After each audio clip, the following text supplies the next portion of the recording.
बिस्मिल्लाहिर्रहमानिर्रहीम, अस्सलाम वालेकुम। उम्मीद करता हूं कि आप सब खैरियत से होंगे। तो दोस्तों, मैं हूं मौज़म जाफ़री और आप देख रहे हैं हमारा चैनल एलिया कंसल्टेंट।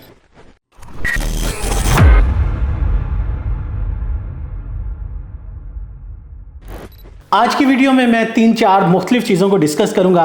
एक तो रिसेंटली जो आपने देखा, हमारे कुछ बच्चों को वीज़ा ग्रांट हुए ईसोल यूके के लिए, और 2 ऐसे खुशकिस्मत बच्चे कि इन हालात में भी उनको ऑस्ट्रेलिया के वीज़ा ग्रांट हुए। वीडियो बनाने में थोड़ी सी ताख़ीर की रीज़न ये थी, मेरी कुछ तबीयत नासाज थी और आज मैंने बेहतर फील किया तो सोचा आप लोगों के सामने ये इन्फॉर्मेशन शेयर कर सकूँ। बहुत सारे स्टूडेंट इस इंतज़ार में थे कि उनको पता चल सके कि ऑस्ट्रेलिया के हालात कैसे हैं और क्या इस सिचुएशन में अप्लाई करना चाहिए या नहीं चाहिए, या जिन बच्चों के वीज़ाज़ आए किन कंडीशंस के ऊपर वीज़ाज़ आए, कहाँ पे अप्लाई हुआ था, कितना टाइम लगा, स्टेटमेंट क्या थी, यूनिवर्सिटी, कॉलेज, डिप्लोमा, डिग्री, इन तमाम सवालों के जवाब के लिए आज की वीडियो ज़रूर देखिएगा। साथ ही साथ इस वीडियो में हम बात करेंगे एक नई ऑप्शन की भी कि स्पेन को लेके हमने अल्हम्दुलिल्लाह एक यूनिवर्सिटी के साथ एग्रीमेंट हुआ जहां पे आप 1 ईयर स्पेनिश कोर्स के साथ लीडिंग टू बैचलर या लीडिंग टू मास्टर के लिए बगैर आइट्स के भी अप्लाई कर सकते हैं। तो ये आज की वीडियो इंतहाई ज़रूरी होने जा रही है, ये वीडियो मेरी लास्ट तक देखिएगा। जैसा कि आपने रिसेंटली हमारे फेसबुक पेज पे देखा, 2 बच्चों के नाम, एक हसन असलम, इस बच्चे का ताल्लुक जो है वो गुजरांवाला से था और अल्हम्दुलिल्लाह इस बच्चे को वीज़ा ऑस्ट्रेलिया का ग्रांट हुआ। और उसमें मैं आपको ये बताता चलूँ कि इसका प्रोफाइल क्या था। अगर प्रोफाइल की बात करें, मैट्रिक इस बच्चे ने किया हुआ था 2021 का और इंटर 2023 का। पिछले 8 महीने से ये केस प्रोसेस में था, यानी ऐसा नहीं है कि ये कोई फ्रेश केसेस में थे। 8 महीने से ये बच्चा मुसलसल इंतज़ार में था। बैंक स्टेटमेंट इनकी 90 लाख रुपीस की PKR में मुसलसल ये बच्चा पता नहीं कैसे ये अफोर्ड करते आ रहे थे। एनीवेज अल्हम्दुलिल्लाह कि इनके वीज़ा ग्रांट हुआ। रही बात आइट्स की, तो आइट्स इस बच्चे ने किया हुआ था 6.5 नो लेस देन 6 ईच, और इसका अप्लाई किया था कर्टन यूनिवर्सिटी में बैचलर ऑफ इंफॉर्मेशन टेक्नोलॉजी के लिए। फ़ीस डिपॉजिट करवाई थी 17,800 और बच्चे का कोर्स डेफिनेटली आपको पता है ऑस्ट्रेलिया में बैचलर 3 ईयर्स का कोर्स होता है और इस बच्चे की इंश्योरेंस जो है वो तकरीबन 2500 समथिंग ऑस्ट्रेलियन डॉलर थी। इस तरह कुल मिला के इसका बजट अगर देखा जाए, स्टेटमेंट चूंकि इस बच्चे ने खुद अपनी जो है वो पेरेंट्स के थ्रू अरेंज किया हुआ था और पिछले काफ़ी महीनों से इनकी मैच्योर बैंक स्टेटमेंट थी। बल्कि रिसेंटली मैंने क्या किया कि जब देखा कि केस में इतना डिले होता आ रहा है तो इनसे मैंने डिमांड किया था कि आप एक दफ़ा स्टेटमेंट जो है दोबारा जो है वो मुझे प्रोवाइड करें, और मैंने स्टेटमेंट को अगेन पेज के ऊपर जो है पोर्टल के ऊपर अपडेट किया और उससे माइट भी कि एम्बेसी का कोई नोटिफिकेशन भी गया और अल्हम्दुलिल्लाह कि हमें वीज़ा ग्रांट रिसीव हो गया। इस पूरे केस को 8 महीने लगे एम्बेसी के अंदर। इसी के साथ साथ एक बच्ची आमना सुहेल, उसका भी आपने रिसेंटली देखा। इस बच्ची की यूनिवर्सिटी थी ग्रिफ्ट यूनिवर्सिटी ब्रिस्बेन में और इसका भी कोर्स जो है वो बैचलर ऑफ इंफॉर्मेशन टेक्नोलॉजी था। दोनों बच्चों की एजुकेशन चूंकि सिमिलर थी, एक स्टूडेंट की FSC प्री इंजीनियरिंग थी और दूसरे की ICS, लेकिन दोनों का कोर्स मैंने सेम चूज़ किया और ऑलमोस्ट दोनों का टाइम फ्रेम ऑलमोस्ट सेम लगा। और केस जो है फीमेल स्टूडेंट की बात करें आमना की, तो इसका 7.5 आइट स्कोर था, नो लेस देन 7, और इनका भी प्रोफाइल कुछ यूं ही था कि 90% जो है वो स्कोर था। 2021 में मैट्रिक था और 82% मार्क्स थे इंटरमीडिएट यानी FSC में, कि इस बच्ची ने काफ़ी अच्छा प्रोफाइल था, आइट्स बहुत अच्छा था। और ग्रिफ्ट यूनिवर्सिटी में फ़ीस डिपॉजिट करवानी पड़ी आफ्टर स्कॉलरशिप 14,000 तकरीबन 800, और बाकी फ़ीस और बाकी सारी चीज़ें मिला के मैक्सिमम जो बजट मिला वो 36-37 लाख का। स्टेटमेंट इनकी 1 करोड़ 20 लाख रुपए की थी और पिछले काफ़ी महीनों से ये भी अपने केस को लेकर इंतज़ार कर रहे थे। स्टूडेंट ने कई दफ़ा कहा कि केस को विड्रॉ कर लिया जाए, लेकिन मैंने हमेशा उनको कहा कि एटलीस्ट अगर अप्लाई किया हुआ है तो एम्बेसी की तरफ से डिसीजन देखना चाहिए। तो अल्हम्दुलिल्लाह जो बच्चों ने इंतज़ार किया उसका रिजल्ट एक पॉजिटिव वे में उनको मिल गया और मेरी बेस्ट विशेज़ है उन स्टूडेंट्स के लिए, और खैर से अपना ट्रैवल करें और ऑस्ट्रेलिया जाके अपना और अपनी फैमिली का बेहतर मुस्तकबिल बना सकें। इसी के साथ साथ बात करते हैं कि उन 2 स्टूडेंट, बल्कि 3, एक कल रात में जो है हमें वीज़ा ग्रांट हुआ ईसोल का, जिनका किसी भी कंट्री में अप्लाई नहीं हो सकता चूँकि उनकी एजुकेशन मैट्रिक, उसके बाद स्टडी में गैप, नंबरों का मसला, आइट्स नहीं किया हुआ, तो ईसोल यानी यूके एक लैंग्वेज कोर्स 1 ईयर 11 माह का कोर्स। अभी हमारे पास एक और कॉलेज पैनल पे आया, ये कॉलेज आपको 6 मंथ का कोर्स भी प्रोवाइड करता है और काफ़ी अच्छी वीज़ा रेशो है। तो आप अप्लाई कर सकते हैं ईसोल के लिए भी। हमारे उन 2 स्टूडेंट्स का भी प्रोफाइल मैं आपको बताता चलूँ कि जिनको ईसोल के वीज़ाज ग्रांट हुए, बल्कि टोटल 3 है।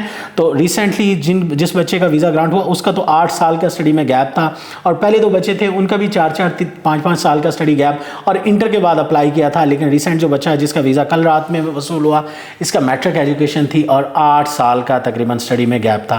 तो ये देखें कि एक अच्छी ऑफर है। इसमें ना तो एज की कोई लिमिट है, ना फिर आपका कुछ स्टडी को लेके कोई इशू है, ना आपके मार्क्स परसेंटेज को काउंट किया जाता है, ना ये सवाल है कि आइट्स किया है या नहीं किया, ना फिर ये है कि आपका कुछ 6 महीने पुरानी बैंक स्टेटमेंट हो, ना ट्रैवल हिस्ट्री को लेके कोई लेन देन है। यानी हर बंदा इसके लिए एलिजिबल है, अप्लाई कर सकते हैं। सिंपल सा इसका प्रोसेस है। आपने इनिशियली पे करनी है ट्यूशन फीस जो है वो तकरीबन 4000 पाउंड जो है वो ट्यूशन फीस है 6 मंथ के कोर्स की।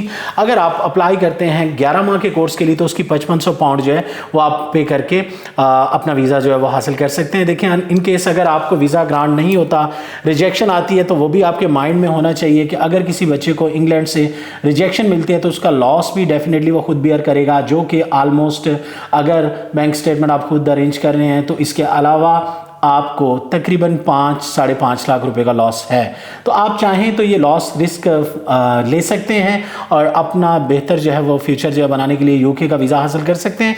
इसमें मेन इंपॉर्टेंट चीज़ मैं आपको बताता चलूँ कि यूके में ये ईसोल, इसके ऊपर वर्क इजाज़त नहीं है, ये मैं बारहा बता चुका हूँ।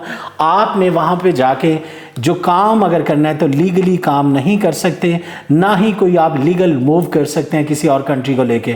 मेरा आपको वाज़ेह पैगाम है, अगर आप ईसोल के लिए अप्लाई करना चाहते हैं तो ऐसा समझें कि बाइज़्ज़त तरीके से आप एक विजिट वीज़ा जिस तरह लेते हैं कि विजिटर वीज़ा आपको 6 माह का मिलता है, साल का मिलता है, 2 साल का मिलता है और 5 साल, तो ये आपको 11 माह का एक स्टूडेंट विजिटर वीज़ा मिल रहा है। इसके ऊपर जाके आप वहाँ पर पढ़ें, इंग्लिश लैंग्वेज कोर्स करें अपने कॉलेज के साथ, आप जाने, आपका काम जाने। हमारा काम ये होगा कि बाइज़्ज़त तरीके से आपको यहाँ से मूव वहाँ पे करवा दें। कुछ सवाल स्टूडेंट करते हैं कि जी वहाँ पे जाने के बाद क्या होगा, तो हमारे स्टूडेंट अब तक जो मूव कर चुके हैं, ऐसा कोई भी स्टूडेंट नहीं है जिसको साल वहाँ पे कंप्लीट हो चुका हो और जिसको लेके हम पूछ सकें कि बेटा साल के बाद आपका क्या बना था।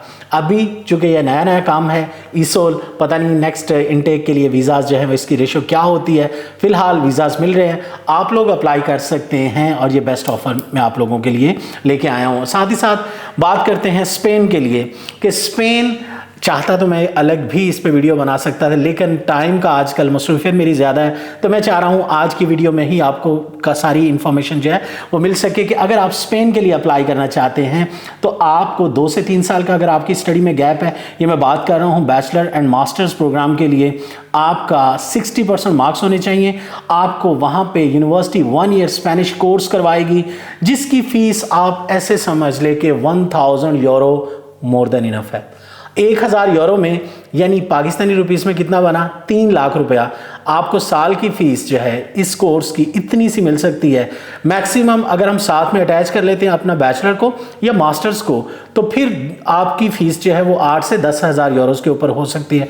यानी ओवरऑल भी अगर हम बजट को देखा जाए तो इंतहाई रीज़नेबल है कि 25-30 लाख रुपए में आप स्पेन का वीज़ा, स्टूडेंट वीज़ा हासिल कर सकते हैं।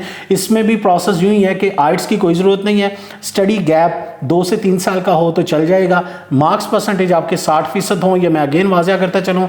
जिन बच्चों के नंबर 55% है उनके लिए भी ऑप्शन ये अवेल की जा सकती है, लेकिन उनका केस जो है वो थोड़ा सा प्रोसेस डिले हो सकता है। लेकिन जिन बच्चों का अच्छा प्रोफाइल है उनको बिना किसी इंटरव्यू के आपको इस लैंग्वेज कोर्स के अंदर, जो स्पेनिश लैंग्वेज कोर्स है, इसमें एडमिशन मिल सकता है। और आगे जो स्टडी आप करेंगे वो आपने स्पेनिश लैंग्वेज में करनी है, यानी इंग्लिश में नहीं।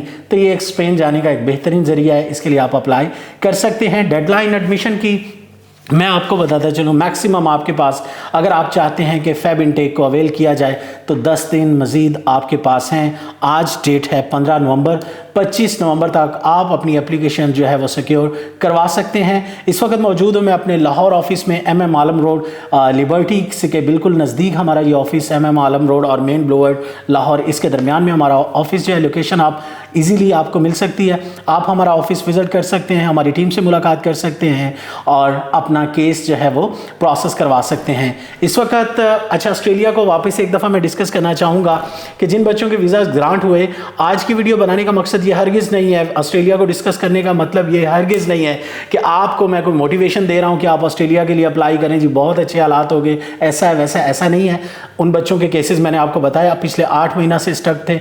अगर आप चाहते हैं कि आप ऑस्ट्रेलिया के लिए अप्लाई करना चाहते हैं इन हालात में भी, तो आपको इतना आपके पास हौसला होना चाहिए कि 6 से 8 महीने आप इंतज़ार कर सकते हो। सेकेंडली, आपका केस अगर यूनिवर्सिटी वाला है तो फिर आप अप्लाई कर लीजिए। अदरवाइज अगर आपका केस वीक है तो मेरा नहीं मशवरा कि आप ऑस्ट्रेलिया के लिए अप्लाई करें। जिन बच्चों के केसेस हमारे पास अंडर प्रोसेस हैं, इंशाल्लाह वो तो हम प्रोसेस करेंगे। उसका रिजल्ट कल को क्या आता है, उसका नफ़ा नुकसान डेफिनेटली हमारा होगा, क्योंकि मैंने आपके साथ उन केसेस को लेके no win no loss deal किया हुआ है।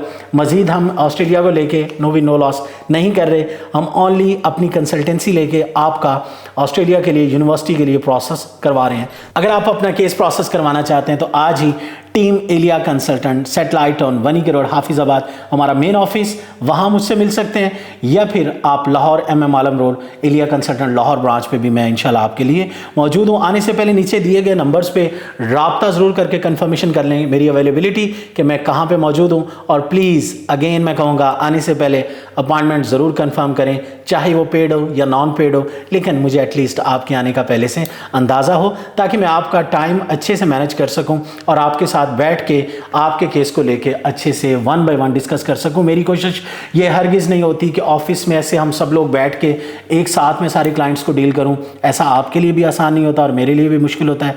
मेरी कोशिश होती है कि 1 बाय 1 आपकी बात सुनूं और आपके केसेस को अच्छी तरह जो है वो डिस्कस किया जा सके। Thank you so much. अल्लाह हाफिज़।